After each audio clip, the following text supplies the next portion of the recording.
Good morning students. Marginalisation topic के अंतिम भाग में आपका स्वागत।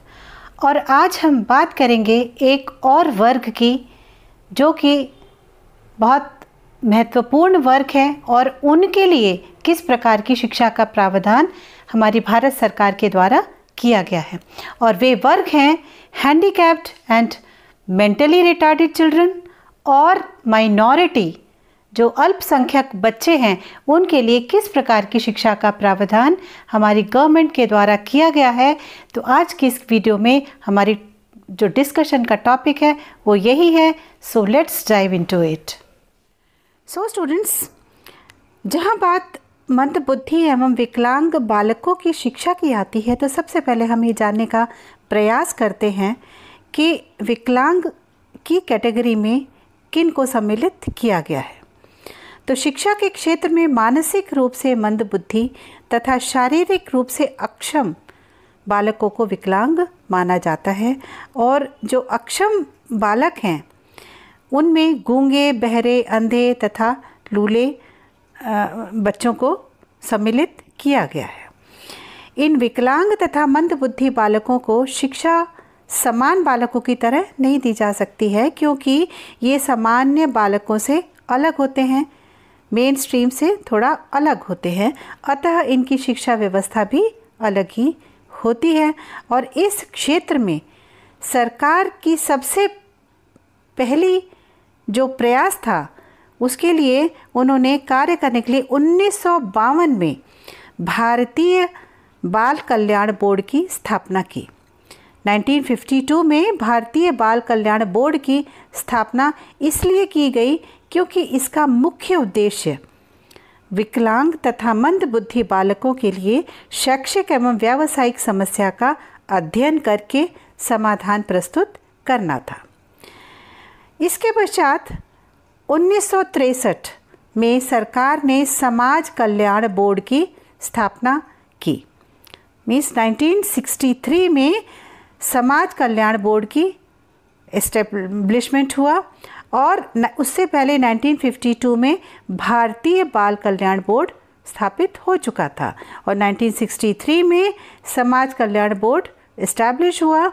और इस बोर्ड के दिए गए सुझावों के आधार पर सरकार ने विकलांग बालकों के कल्याण के लिए योजनाएं शुरू की तथा इस कार्य में योगदान देने के लिए स्वयंसेवी संस्थाओं ने भी कार्य करना शुरू कर दिया।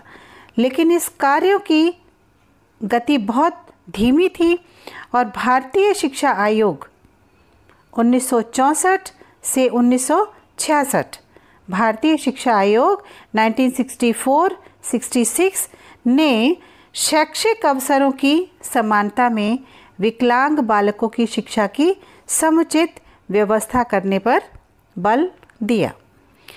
इस आयोग के सुझावों के फलस्वरूप 1965 से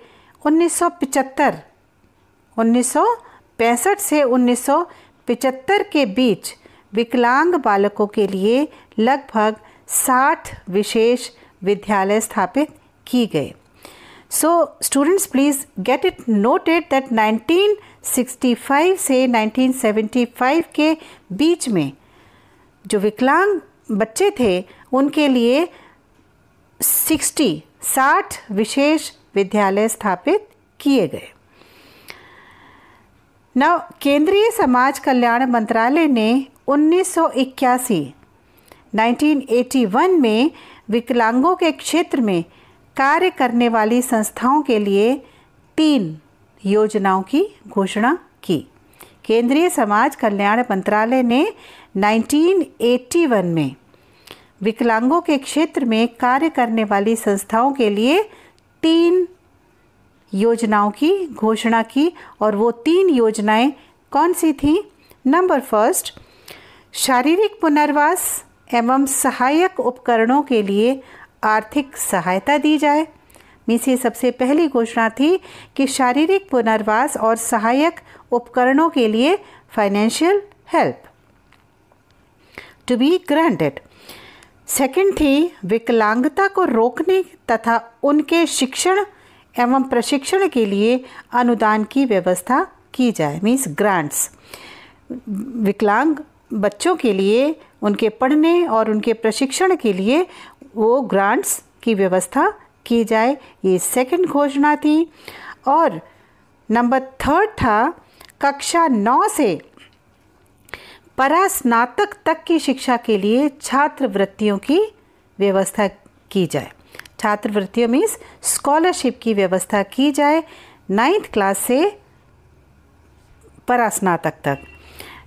इसके लिए स्कॉलरशिप की व्यवस्था का भी प्रावधान किया गया सरकार के द्वारा। और ये कब किया गया? केंद्रीय समाज कल्याण मंत्रालय ने किया और 1981 में किया। मंदबुद्धि एवं विकलांग बालकों की शिक्षा हेतु जो प्रयास सरकार के द्वारा किए जा रहे हैं वो उनमें से नंबर 1 है शारीरिक रूप से कम अक्षम बालकों को सामान्य विद्यालयों में ही शिक्षा दी जा रही है। मीन्स जो बालक थोड़े अक्षम हैं कार्य करने में, उनको सामान्य बालकों की ही तरह उनके ही विद्यालयों में शिक्षा दिए जाने का प्रावधान किया जा रहा है कि अगर जो बच्चों में थोड़ी कम विकलांगता है वो इसमें पढ़ सकते हैं सामान्य स्कूलों में। सेकेंडली, इन बालकों की विद्यालयों में प्रवेश की आयु वर्ष के स्थान पर 9 वर्ष की गई है। पहले इसकी 3 वर्ष थी लेकिन उसके स्थान पर 9 वर्ष तक की कर दी गई है। और नंबर 3 है विकलांग बालकों के लिए आवासीय विद्यालयों की व्यवस्था भी की जा रही है। मीन्स हॉस्टल एकोमोडेशन भी प्रोवाइड किया जा रहा है विकलांग बालकों के लिए। विकलांग बालकों की शिक्षा की व्यवस्था करने वाली व्यक्तिगत संस्थाओं को आर्थिक सहायता भी प्रदान की जा रही है। मीन्स जो भी ये संस्थाएं हैं जो इस प्रकार की शिक्षा व्यवस्था प्रोवाइड कर रही हैं विकलांग बालकों को, उनको फाइनेंशियल हेल्प भी दी जा रही है।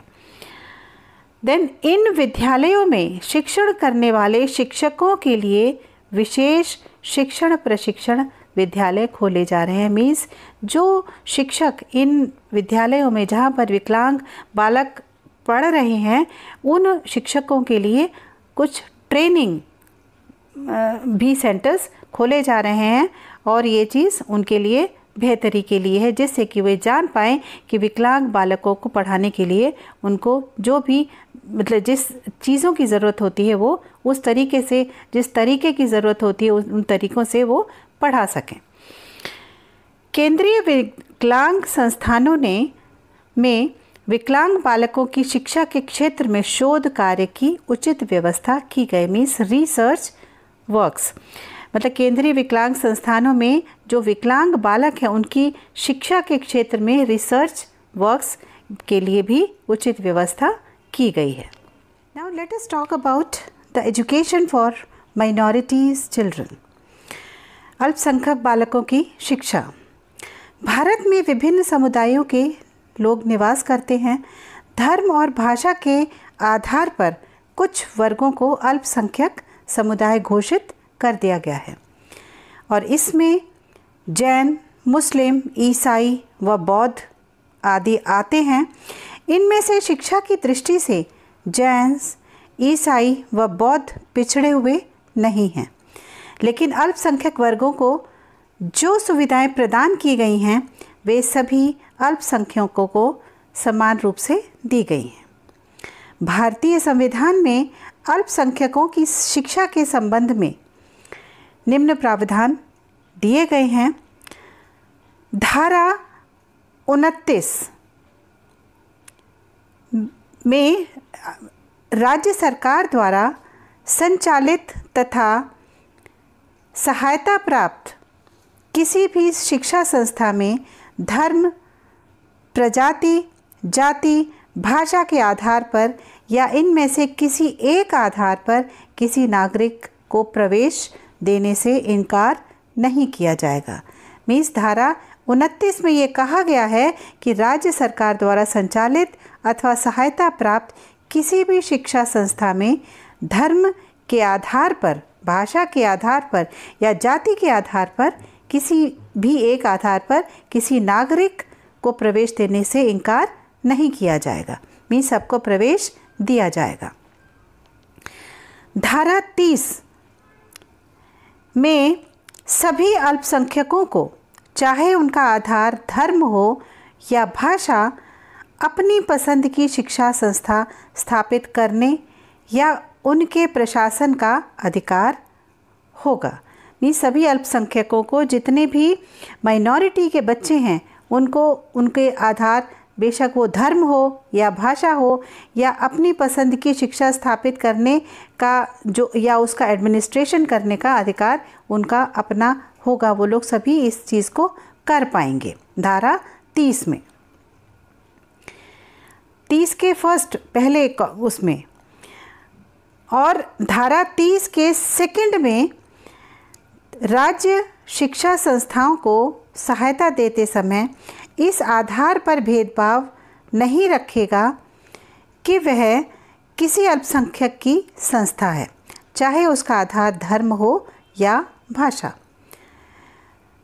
तो इस प्रकार हमने देखा कि अल्पसंख्यकों की सुरक्षा के लिए बनाई गई समिति ने सांप्रदायिक आधार पर अलग अलग निर्वाचन क्षेत्रों में प्रावधान को समाप्त करके मुस्लिमों, भारतीय ईसाइयों तथा अनुसूचित जातियों के लिए 10 वर्ष तक केंद्र या प्रांतीय व्यवस्थापिक सभाओं में सीटों के आरक्षण की अनुशंसा की थी। संविधान निर्माण सभा ने अल्पसंख्यक समिति के इस सुझाव को रिकॉग्निशन दी, मान्यता देकर इसे जारी करने का सुझाव भी दिया। भारतीय शिक्षा आयोग ने शैक्षिक अवसरों की समानता में अल्पसंख्यक वर्गों के बालकों की शिक्षा व्यवस्था करने पर भी बल दिया है। नव सरकार द्वारा इस वर्ग हेतु किए गए कुछ प्रयास। नंबर 1, अल्पसंख्यकों के क्षेत्र में प्राथमिक व माध्यमिक स्तर के विद्यालयों को खोलने में प्रायोरिटी दी जा रही है, प्राथमिकता दी जा रही है। अल्पसंख्यक संस्थाओं को मान्यता देने में नरमी बढ़ती जा रही है, मीन्स उनको रिकग्निशन मिल रही है। अल्पसंख्यकों के लिए क्षेत्रीय सघन कार्यक्रम चलाया जा रहा है और अल्पसंख्यक वर्ग की बालिकाओं के लिए आवासीय विद्यालयों की स्थापना की जा रही है, मीन्स हॉस्टल एकोमोडेशंस प्रोवाइड किए जा रहे हैं। इस वर्ग की गरीब छात्राओं के लिए छात्रवृत्तियों की व्यवस्था भी की गई है, स्कॉलरशिप्स प्रोवाइड की जा रही है और इस वर्ग को आरक्षण एवं आर्थिक सुविधाएं प्रदान की जा रही हैं।